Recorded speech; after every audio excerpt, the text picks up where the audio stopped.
Halo teman-teman, dalam video kali ini kita akan membahas penemuan partikel penyusun atom. Sebelum kita masuk ke materinya, apa sih tujuan pembelajaran untuk hari ini? Tujuan pembelajarannya, yang pertama, siswa dapat mengetahui partikel penyusun atom.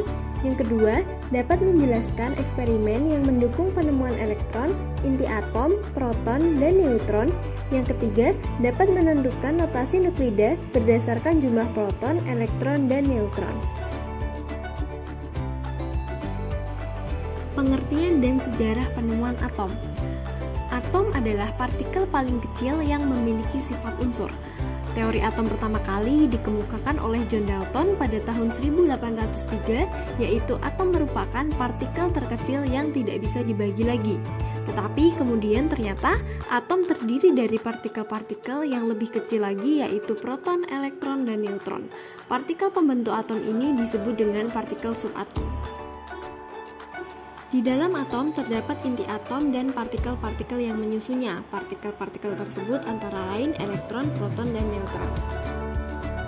Penemuan yang pertama yaitu penemuan elektron. Penemuan elektron dikembangkan oleh Joseph John Thomson pada tahun 1897 dengan melanjutkan eksperimen dari William Crookes, yaitu pengaruh medan listrik dan medan magnet dalam tabung sinar katoda. Hasil percobaan J.J. Thomson menunjukkan bahwa sinar katoda dapat dibelokkan ke arah kutub positif medan listrik. Hal ini membuktikan terdapat partikel bermuatan negatif dalam suatu atom. Besarnya muatan dalam elektron ditemukan oleh Robert Andrew Millikan pada tahun 1908 melalui percobaan tetes minyak Millikan. Minyak disemprotkan ke dalam tabung yang bermuatan listrik. Akibat gaya tarik gravitasi akan mengendapkan tetes minyak yang turun. Apabila tetes minyak diberi muatan negatif, maka akan tertarik ke kutub positif medan listrik. Dari hasil percobaan Millikan dan Thomson, diperoleh muatan elektron negatif 1 dan massa elektron 0, sehingga elektron dapat dilambangkan sebagai berikut. Penemuan selanjutnya yaitu penemuan proton. Dalam penemuannya, Angini Goldstein pada tahun 1886 melakukan eksperimen dari tabung gas yang memiliki katoda, yang diberi lubang-lubang dan diberi muatan listrik. Hasil eksperimen tersebut membuktikan bahwa pada saat terbentuk elektron yang menuju anoda, terbentuk pula sinar positif yang menuju arah berlawanan melewati lubang katoda. Setelah berbagai gas dicoba dalam tabung ini, ternyata gas hidrogenlah yang menghasilkan sinar muatan positif yang paling kecil, baik massa maupun muatannya, sehingga partikel ini disebut dengan proton.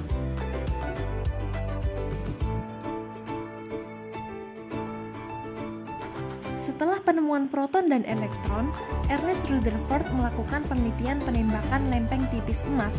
Jika atom terdiri dari partikel yang bermuatan positif dan negatif, maka sinar alfa yang ditembakkan seharusnya tidak ada yang diteruskan atau menembus lempeng, sehingga muncullah istilah inti atom.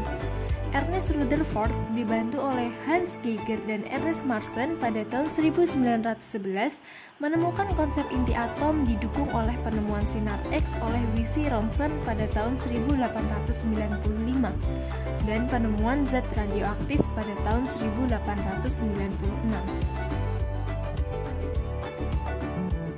Hasil percobaan ini membuat Rutherford menyatakan hipotesisnya bahwa atom tersusun dari inti atom yang bermuatan positif dan dikelilingi elektron yang bermuatan negatif, sehingga atom bersifat netral. Massa inti atom tidak seimbang dengan massa proton yang ada dalam inti atom, sehingga dapat diprediksi bahwa ada partikel lain dalam inti atom. Selanjutnya pada eksperimen James Chadwick pada tahun 1932 mengamati bahwa berilium yang ditembak dengan partikel alfa memancarkan suatu partikel yang mempunyai daya tembus yang sangat tinggi dan tidak dipengaruhi oleh medan magnet maupun medan listrik. Partikel ini bersifat netral dan tidak bermuatan. Kemudian partikel ini dinamai dengan neutron.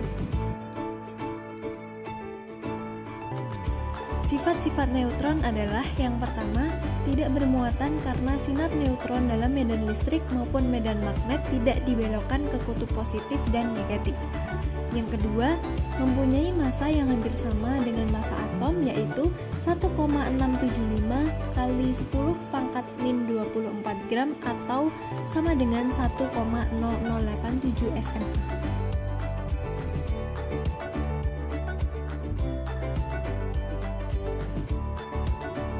Nah, dari penjelasan tersebut, di sini ada latihan soal yang bisa teman-teman kerjakan di rumah.